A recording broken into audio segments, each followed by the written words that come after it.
Ladies and gentlemen, welcome back to the channel. So going down this weekend, it is Manel Kape versus Kyoji Horiguchi, the rematch. And honestly, man, I'm very excited. We got ourselves a very fun card that I'm going to be predicting from top to bottom. Let's take a look at a little bit peek of the card. We got up here, Manel Kape rematch Kyoji Horiguchi. You got the co-main event, Ilan Cubalata versus Navajo Sterling. We got Christian Rodriguez fighting Hyper Almi. We got, André Lima fighting Kevin Boros. You got Malik Baghdasaryan fighting Magomedov. You got, Vinicius Oliveira making his 145 debut against André Fili, the veteran. And this entire card in general is just very good, very underrated. I'm very excited for this card. If you guys are entertained with my content, make sure you guys drop a like, subscribe, turn on post notifications when you guys want to see what I upload. Comment down below who you guys got winning for the main event. Kape versus Horiguchi. Let's get into these predictions. Up first here, Shane Collin versus Otari Zanalavi. I apologize if I misspelled his name. Now, this is a fight where I think this could be one-sided. Otari does train with Marab, and Marab is one of the best fighters in the world, even though he just most recently lost to Otari. But even though that he trains with Marab, he's more of a striker, in my opinion. His fights outside of the original scene, beating Muhammad Delvad, beating Eduardo Diniz, beating this guy by unanimous decision, losing his Dana White Contender Series debut in a split decision, which was a close fight. Then going outside and winning another fight. But the thing is, I have a problem here for Otari is that Otari is not very active. He really isn't. And Shane Collins, man, is a very good fighter, underrated. Beat James Dudry, beat Cody Vogels, beat Ellie Elstida, beat Tyle Miller. Just entire fights in general. But we can't say too much because he hasn't fought in the UFC yet. I'm not gonna give him too much hype, all these other guys do when these undefeated fighters come into the UFC. What I've seen from him is that he's a very good. He's good. He's good at with submissions. Good with the striking in general. He's just a very good striker as well, and I'm very curious to see what he can do in the UFC. Otari, he's a underrated striker too. I can kind of see this being a very good, well-rounded striking matchup here. But I just think Otari, I think Shane Collins, if this fight hits the ground, I think Shane Collins is the better grappler. I'm not going to explain too much on this fight in general, but I'm going to go ahead and I think I'm going to favor Shane Collins to win a split decision. It's going to be a fun fight. From what I've seen from Otara, I think he can give him a good scrap. I think it turns out the same way his contender series fight went, but I got Shane Collins winning this one by a split decision. Next up, we got up here Leon Shahbazyan versus Levan Chokheli. My apology if I said that name wrong too. You know, another fighter making their debut. Leon Shahbazyan, you guys may know his brother. We obviously know majority of us know his brother Edmund Shahbazyan. Who just lost to Brandon Allen, and he's the older. I think he's the older brother of Edmund Shahbazyan. I think he's older. I got to you guys can fact check me about that. But I don't see this one being that close. Levin, Chokheli, outside the UFC, when he was in Bellator, man, this guy was beating the best guys in Bellator, beating Roman Forlato, beating Michael Labardo, which was a very good Michael Labardo. I enjoy I enjoy seeing Michael Lombardo fight. He beat Shaban Homasi. I think that was one of Dustin Poirier's fighters. Losing to Lorenzo Larkins, which I figured that was gonna happen. Lorenzo Larkins just a beast, and beat Alexandre Kalopsi. And the same thing, like I said for him, I'm gonna say this again. Levin has not been so active. As for Leon Shahbazyan, though, losing to Ryan Loder, which was I say was a solid. I think Ryan Loder outside of the UFC is good, but in the UFC, Ryan Loder is really not that good. Beating having the options that he can. He ain't fighting good fighters because he comes from tough and tough whatever that company's called, who doesn't really have that much good fighters. So yeah, I could say Levin's fought the better competition, but I can't really say that that makes a difference knowing that this will be in the UFC. You can fight all these guys you fought, and the Bellator or wherever whatever you came from, like PFL, like those. But like once you get into the UFC, it's a whole different ball game, man. Just because you beat whoever you beat, fought whoever you fought, that does not matter. You're in the UFC. It would possibly matter if you're still in that company, but if you're just not in that company, I feel like it's different ball game. But Leon Shahbazyan is a good striker, solid grappler. I really don't see this going his way. Honestly, y'all, I think Levan Chokheli wins a first round knockout here. I'm not going to explain really too much about this. I think the striking base of Chokheli is what's going to be a little too much for Shahbazyan. I don't think Shahbazyan really lands those takedowns. Even if he does, I think Chokheli would stuff him. I would go ahead. I would favor Chokheli to win this one by knockout. Next up, now we're getting somewhere. Carla Rosas versus Liana Santos. Now, I've been going a little bit back and forth with this one because it's either Carla Rosas beats the absolute crap out of Liana Santos, or Liana Santos just freaking out grapples her this entire time. And honestly, this is a solid fight. Liana Santos, looking at her last 5 fights, went in and beat Stephanie Egger, who Stephanie Egger isn't really the best fighter when it comes to competition yet again, but she did beat the only fighter in the UFC to beat Eileen Perez, beating Mara Alabava, which is a decent loss. Beating losing to Casey O'Neill, I honestly think that's a, good loss. Beating Tirana Litzbo, most recently beating Melissa Croden, and yeah, she beat the crap out of her in that fight too. And honestly, I was very surprised on how good Liana Santos looked against Melissa Croden. Know that Melissa Croden is just this bully fighter that we've seen, and Liana Santos was bullying the bully in that fight, and that was honestly very surprising. I was honestly kind of surprised on how good Liana Santos looked in that fight. That shows that she's ready for that fight definitely showed that she's ready for the top of the division. And Carlos Rosa is just this veteran, beating Yana Santos in a split decision, which was a good fight. Losing Ira Eldon and Dana, which was such a very good fight. Carl Rosa, beating Penny Kanzad, losing to Eileen Perez, figured that was gonna happen. Beating Narla Carlene, which good because Carlene, obviously knows this is nasty striker, but on the ground in general, I feel like Carlene is just solid. As a striking base, Carlene is definitely good, so that's definitely a good win in my opinion.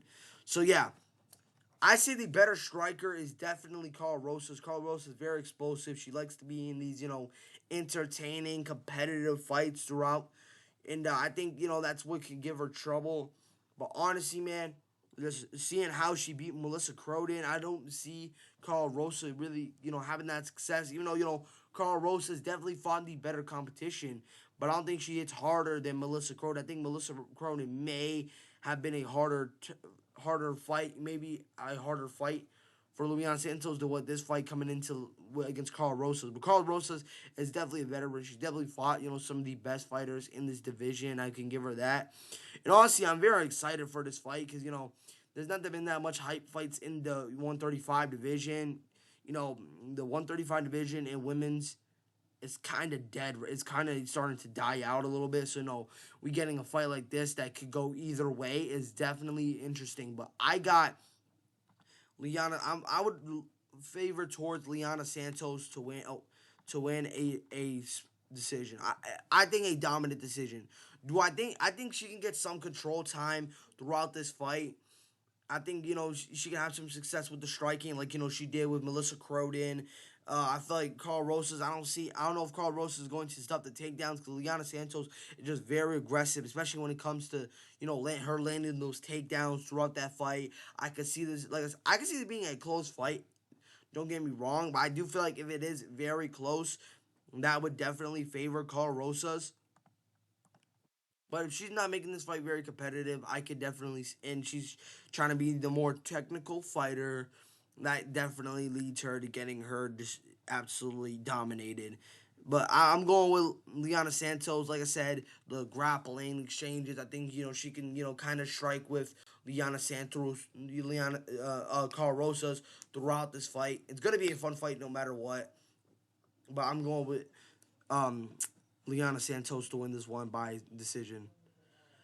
Next up, we have up here is Michael Aswell versus Gaston Bolaños. Now listen, man. Gaston Bolaños, ever since this man got into the UFC, he's nonstop been looking absolute buns, man.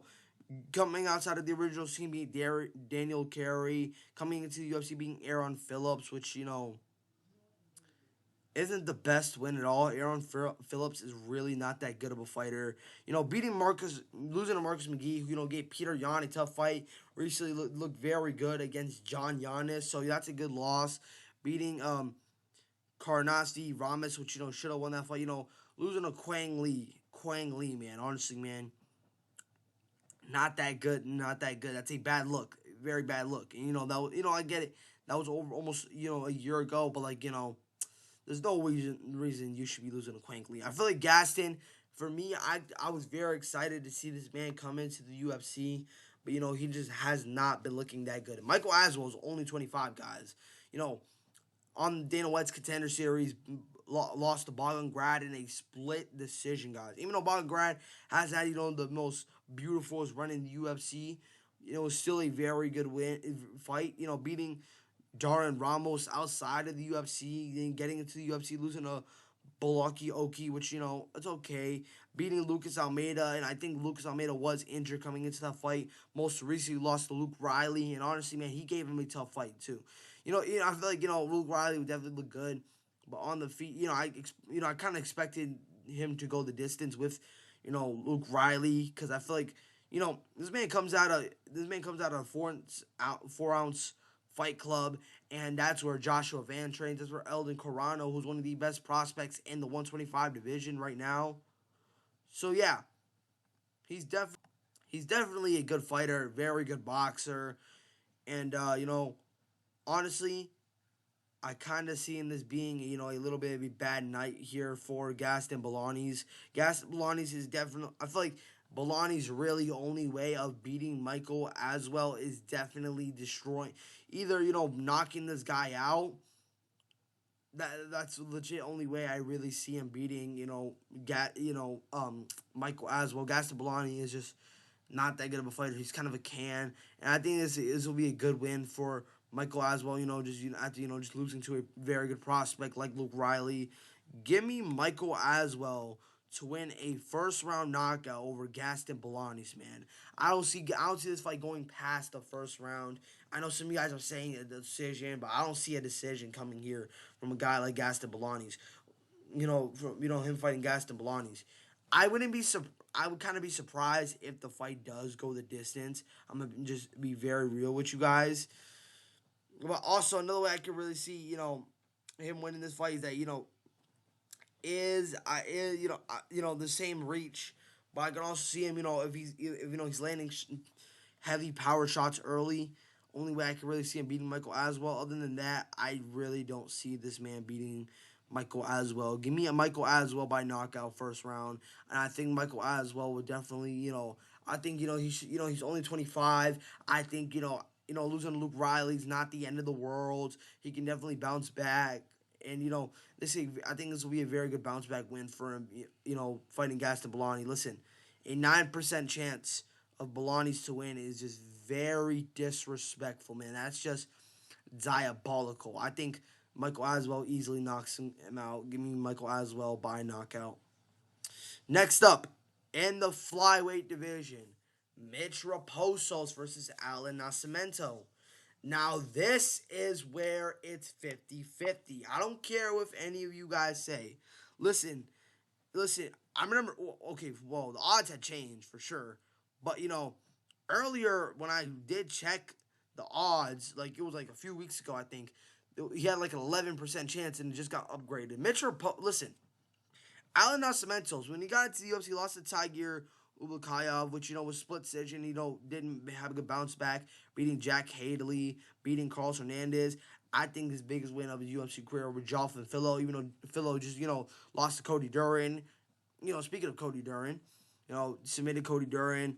Mitch Raposo, in my opinion, is a very good, underrated boxer, and I feel like people don't give Mitch Raposo his credit. Look at him outside of the original scene, beating Tyle Smith, beating Justin Valentin, and some of you guys actually think he got into the UFC pretty early. They went in and lost to André Lima, which is not a bad loss, and he kind of did good stuffing those takedowns here and there. Beating Sumadar, losing to Sumadarje, same thing, giving him trouble with that boxing, stuffing the takedowns, beating the absolute crap out of Azat Maksab, which I think he's cut from the UFC, but that's a very, I think that performance was very good, and I know, this is what the thing is, because these guys were originally supposed to fight at UFC Winnipeg back in April in Canada, but I think Mitch Raposo got sick, so I'm curious to know how bad was that sickness. Because if it wasn't so bad, he could definitely win this fight. Because Mitch Raposo has good, takedown defense. Is it underrated? Is it overrated? Is it fairly rated? It's neither. It's just, a good, I would say it's like a B minus. But, he could, because, when Allan Nascimento fought Cody Duran had some success throughout that fight a little bit before, he's got caught off guard with that anaconda choke. But Mitch Raposo, I think he can stuff the takedowns. He stuffed the takedowns a little bit against Andre Lima, which, Andre Lima definitely has improved, and that was 2 years ago. Beating Sumadarje, even though Sumadarje, just had that, brutal no contest to Alex Perez. But before that, he was beating the crap out of Alex Perez. So, yeah, he has some good takedown defense, and he comes from Fall River, Massachusetts. I'm from Massachusetts, so a lot of MMA fighters that come from Massachusetts, they're most likely going to have very crisp boxing with good takedown defense. That's what they're known for. Like Calvin Kattar, Rob Font, guys like those. Those guys, have good boxing. But it's a 50-50 fight. Because, obviously, we've seen him get, tagged and hurt by Cody Duran. And, even when he fought, Tiger Ubakov, I think Mitch Raposo is a better striker than Cody Duran and Tiger. I think his boxing is more sharp. I feel like, what the best thing is that, Allan Nascimento really needs to do in this fight is definitely keep the distance. And then when you see Mitch Raposo trying to come in close, try and land the takedowns.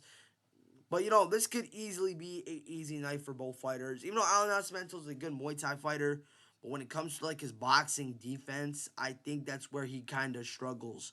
And I feel like majority of these Muay Thai fighters who fight boxers, majority of times their boxing defense is not that good. Carlos Pratis is, but Carlos Pratis, that's Carlos Pratis. That's Carlos Pratis, man. He's been fighting on the top level, so it's like it's kind of tricky to go with Allan Nascimento on this one, guys. And I'm kind of in the mix of who do I choose? Do I pick the boxer, Mitch Raposo? Do I pick the submission artist, Allan Nascimento? I think this could easily be a fun fight. It could definitely be a very competitive fight. But I'm going to slightly go with Allan Nascimento to win a submission. I'm going with second round. Listen, I think, like I said, if Mitch Raposo is very smart enough, and he sees Allan going for those takedowns, try and shoot some check uppercuts, it could knock him out knowing how, okay Allan Nascimento's chin is. I could see easily Mitch Raposo stuffing these takedowns against Allan Nascimento. I wouldn't be surprised whatsoever. Mitch Raposo is just very good, and I think people kind of don't give him the credit he deserves, knowing that he's 1-2, but his two losses are two very good fighters and very good prospects like Sumadarje and Andre Lima.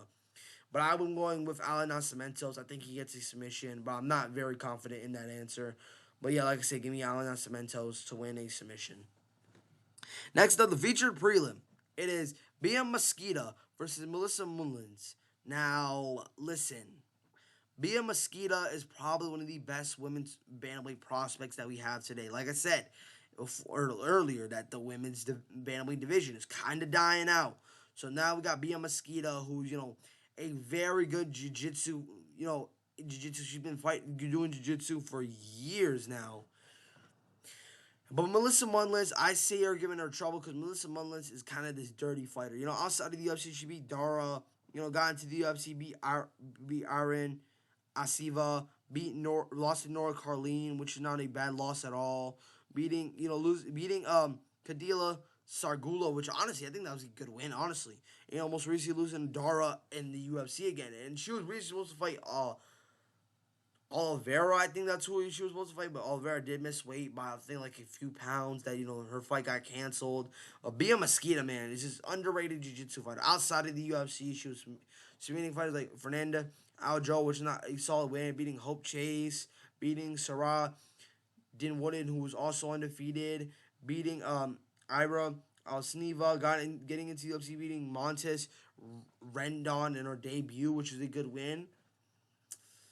Listen, Melissa Mullins is a dirty fighter. Like I already said, she's a dirty fighter. Not like she does some dirty moves. Like she's kind of this dirty fighter where she kind of lands these. I wouldn't say like cheap shots, but like she kind of grabs you into throwing those cheap shots that she kind of throws. So that's what could definitely give Bia Mesquita trouble in this fight.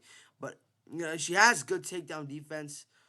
But is her takedown defense good enough to Bia Mesquita? I don't think so. I think Bia Mesquita is going to have an easy night here.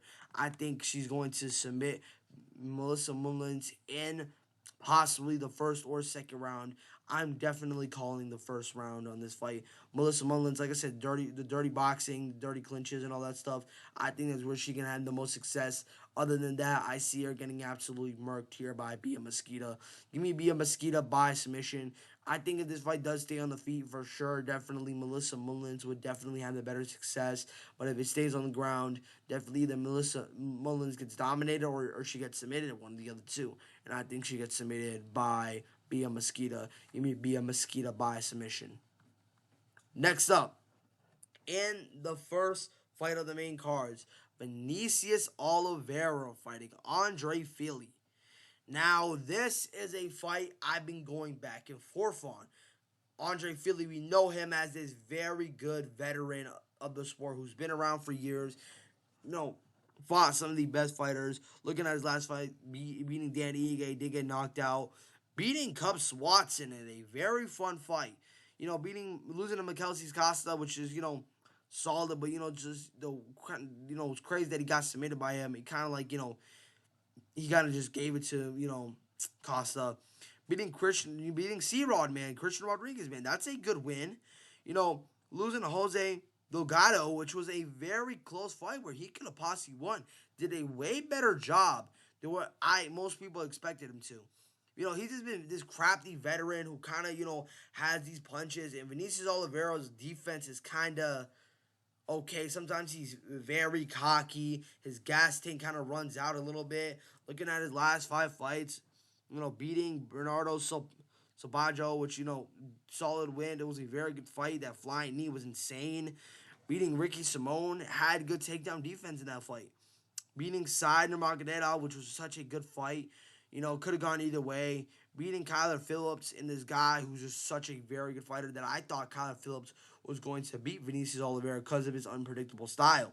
Then, going ahead and beating losing to Mario Bautista, which, I kind of figured that was going to happen. Except I expected him, I expected that fight, to not last. I didn't expect that fight to go the whole 5 rounds. I just didn't expect Vinicius Oliveira to be that cocky in that fight. So Vinicius Oliveira sometimes does keep his hands down, and he's very cocky. He's just, this guy who just doesn't know when not to be cocky. But he is 30 years old, and André Fili being almost 36 years old, I think it's a fun fight. Listen, if Vinicius Oliveira does put the pressure on André Fili and, doesn't get tired, I could definitely see this be an easy night. But Fili, man, he's faced some of the best fighters in the world, man. Fought legit, basically almost everybody. I don't think he did fight Jose Aldo, which that is okay, because knowing that Jose Aldo would have definitely, possibly beat him. He did give Max Holloway a good fight. Max Holloway said that was probably one of the hardest people he's ever got hit by was André Fili. So André Fili does packing punch. And, when we seen Vinicius Oliveira outside the UFC, he was getting knocked out not, I wouldn't say possibly consistently. So Fili does bring some power in his hands. He was giving Delgado some trouble throughout that fight. He was giving Christian Rodriguez, giving Cub Swanson that trouble. He just has that this power in his hands where he gets anybody trouble no matter who you are. But Vinicius Oliveira on the ground is possibly the better fighter. I just, the gas tank is what I have a very big problem here for Vinicius Oliveira. Knowing that how bad he gassed out, using all his energy in one round by Mario Bautista. But, Mario Bautista is a good fighter, but I did not expect him to gas that quickly. That just shows how cocky he can be and how his gas tank can easily run out if he doesn't, you know how to use his gas tank very well. So, yeah, that's just a concerning thing that's been going on with Vinicius Oliveira throughout his UFC career, even outside of the UFC. But it's a close fight. But I think I may go with Vinicius Oliveira. I think he wins a decision, possibly a knockout, possibly getting another flying knee. Other than that, I really don't see him getting other knockouts in this fight. Vinicius, I feel like whoever, if somebody was to ask me, who do you think is most likely to get knocked out? Do you think that it would be? Do you think that it would either be Andre Fili or do you think Vinicius Oliveira gets a knockout? I think I would most likely say I think Fili would definitely get more have a chance of knocking out Vinicius Oliveira than what Vinicius Oliveira would have of knocking out, Andre Fili. But like I said, if Andre Fili can use those heavy punches throughout that fight, definitely counter him. Definitely, get that, get that gas tank out pretty fast and trying to make it a brawl. I could definitely see this being an easy night for Andre Fili. But if Vinicius Oliveira is on his game, especially he's moving up to 145, it could definitely be a good fight. But I feel like Vinicius Oliveira, after seeing what happened with him and Mario Bautista, I think he's kind of getting a little overrated. And if he does lose the fight to Fili in a bad way, I'll start to think he's overrated. But I'm going with Andre Fili for I'm going with Vinicius Oliveira for the win. I'm trusting him, but this is the type of fighter where it can't be trusted for him to win. But like I said, I'm going with Vinicius Oliveira to win this fight. Next up is Melsik Baghdasaryan versus Murtazali Magomedov. Now, honestly, man, I feel like people are kind of giving Magomedov a little bit too fight. First off, that nickname should easily be removed, man. There's only one highlight and one highlight only, and that is Justin Gaethje, man. Even though outside of the UFC, he kind of did have some highlights. I get it. Having an armbar over Allan, Tagababiv, beating, some guys with some rear naked chokes. So, definitely in beating this Bruno guy. And then, Hyder's contenders fighting against Zerchi, who's also undefeated. They were both 9-0. Very impressive, but that you can't just call yourself a highlight over one highlight. He's got some submissions, but they were like huge, huge highlights. And now looking at Baghdasaryan's wins, beating Colin Ongi, beating Brano Sorza, beating losing to Josh Killabo, which kind of unfortunately that he lost that fight.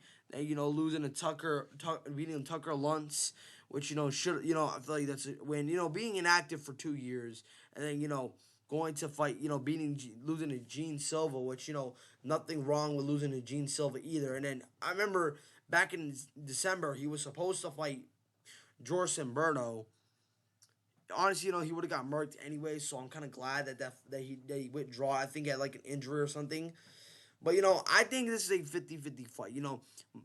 Baghdasaryan is very good when it comes to him on the feet. Definitely the grappling, the wrestling, the submissions are like, things that have been very concerning here, for Melsik.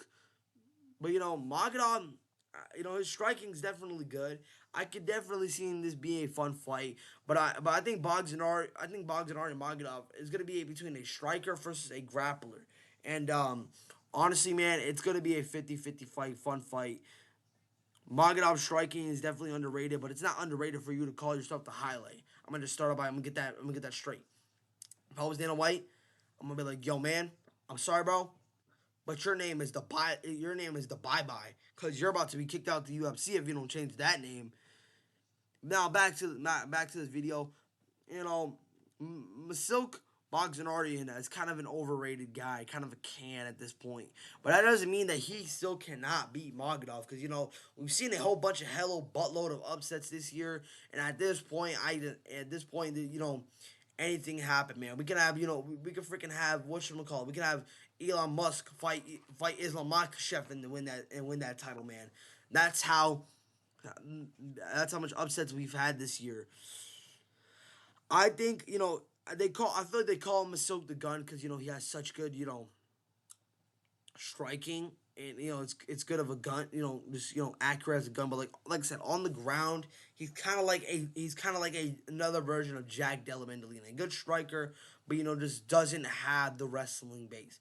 But I kind of see Magomedov kind of staying on the feet, trying to strike with him. Even though he could definitely still win on the feet. On the feet, it's 50-50. But on the ground, how would that be? I don't know, man.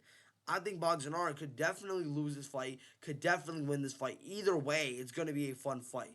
But I'm going ahead and I'm going to pick Baghdasaryan to win a decision. Listen, call me a casual all you guys want. But I'm not trusting Magomedov to win against a guy who has very good striking. And I don't know.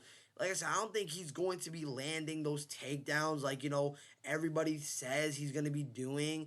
I think he's going to make this a stand-up back-to-back fight. And I think Melsik is going to get a knockout here. I know possibly decision, possibly a knockout, either one, depending on how good his chin is against a guy who they call the gun because of how good of a striking base he has. I could see Melsik, if Melsik does land takedowns, it'll probably be, very easily, knowing that he's the tall, knowing that, Melsik's Melsik Baghdasaryan's takedown defense is really not that good, like I've already said a millions of times. But if Baghdasaryan's takedown defense is on point that night, it will be a very easy night for Magomedov. But I'm trusting Melsik Baghdasaryan to win a decision over Magomedov. I'm calling for the upset. Next up in the flyweight division, we have here is André Lima versus Kevin Borjas. Now I actually like this fight. At first I didn't, but looking back at Kevin Borjas' fight, Kevin Borjas may not be the best fighter on the flyweight roster, but he's known for giving these high prospects these tough fights.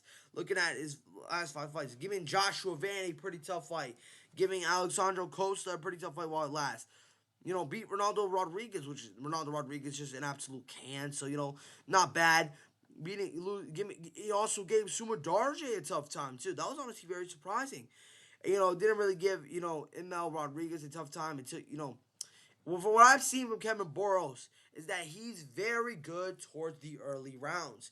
And I think those early rounds could definitely change his entire fight for André Lima. André Lima, beat Rickson, Zen Mead, on the Dana White's Contender Series, getting into UFC, beating Igar Severano, beating Mitch Raposo, and they explained that wasn't a split decision, beating Philip Dos Santos, which is a good win. Most recently beat Daniel Barzi, which Daniel Barzi is cuffing the UFC. I get that it also makes the fight interesting that, André Lima has been out for a year, and 3 months, almost, no, 2 months, almost 3. So yeah, he's been out for quite some time now.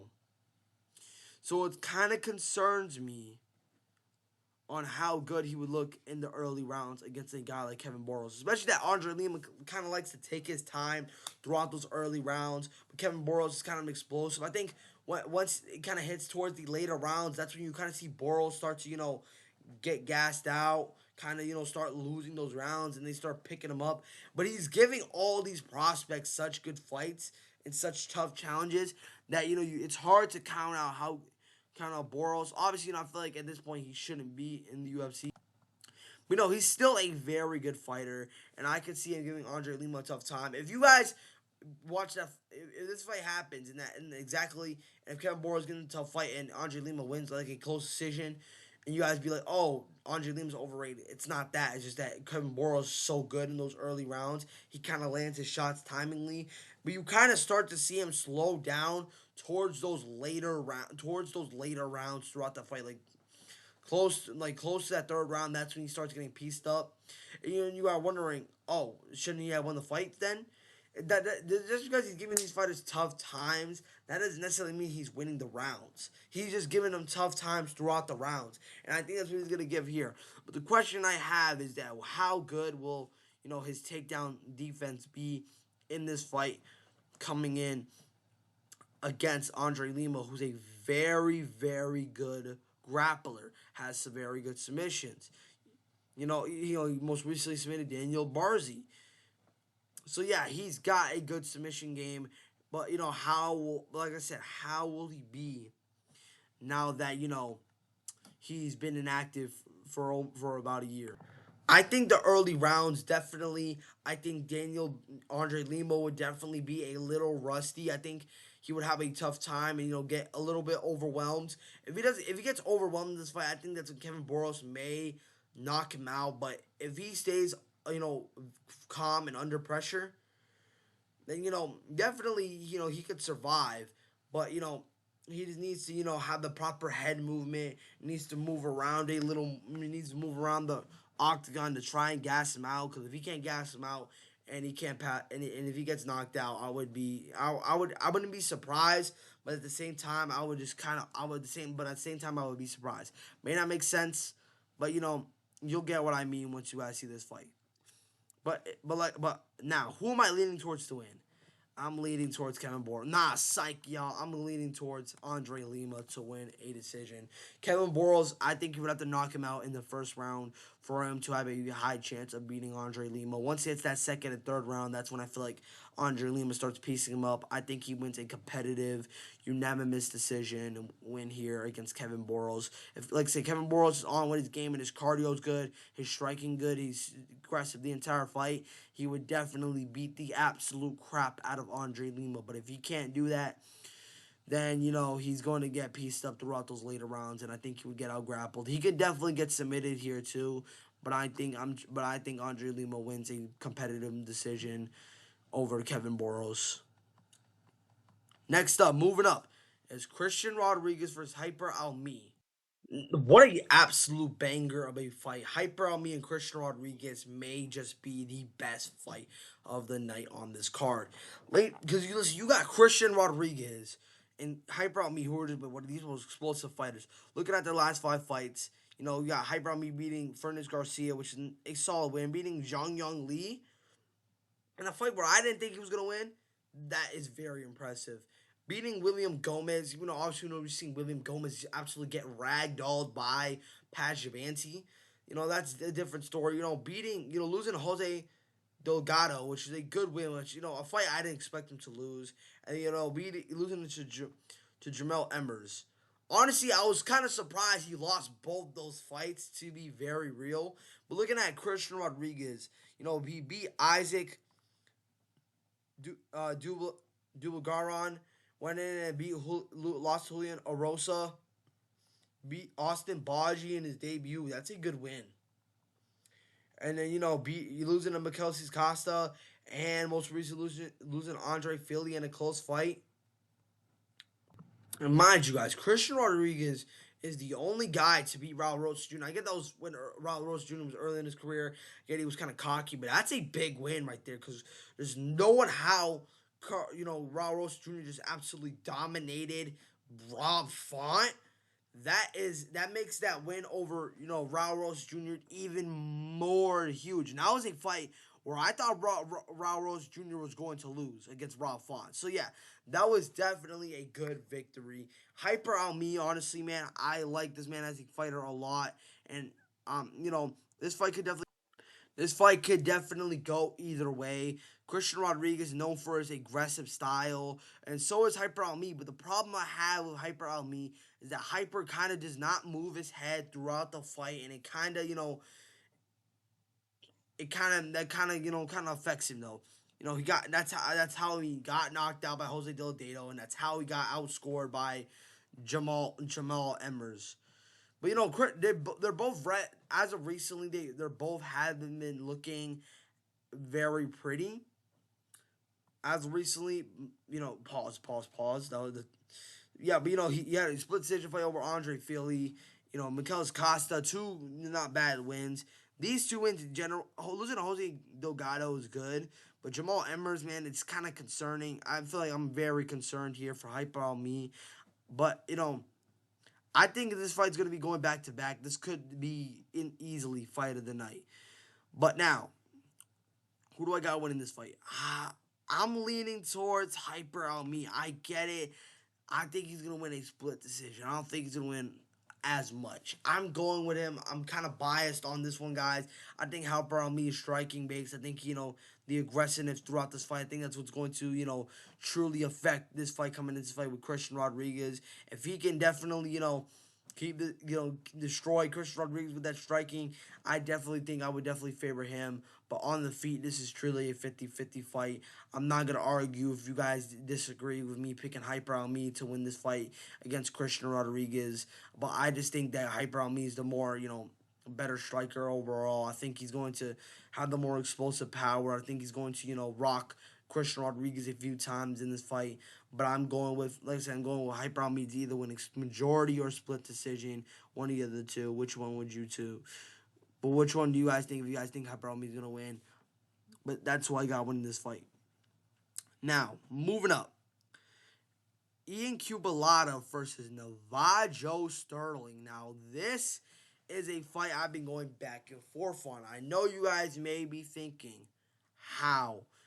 Navajo Sterling's easily going to win. I don't think so, guys. Listen, he won against Philip Latufu on his Contender Series fight. Then beat Turcos Tacos, beat, Ivan Urslan, beat Rodolfo Bellato, which, I feel like these are all fights where he should have won by knockout. Beat Bruno Silva, and I actually predicted the round and the fight. I predicted that he was going to win by knockout and, win and the round he was going to win in, and that's exactly what happened. So, yeah. He's definitely a good striker, but how would his grappling be tested against a guy like Cubalata? Cubalata, losing to Philip Leans, which Philip Leans, we'd see him get knocked out easily by Francis Ngannou. So, that was, that's Francis, man. So, not going to hate on that at all. Then, going ahead and beating Ivan Urslan as well, beating Ibo Aslan, losing to, Magustis, which was a fight I thought he lost. I actually thought, kill a lot of one. I felt like this was an absolute robbery. Fighting Omar Sy and submitting him, guys. I called this too, man. I said that Ian Cubalata was going to be Omar Sy. You guys were underestimating Ian Cubalata, and that's exactly what happened, man. Navajo, so this is truly a 50-50 fight because, Ian Cubalata is known for him being the Hulk, man. He's pressured fighter, very good grappler. And against a guy who's kind of a long-rangey kickboxer like Navajo Sterling, I could see this definitely being a very tough task for a guy like Navajo Sterling.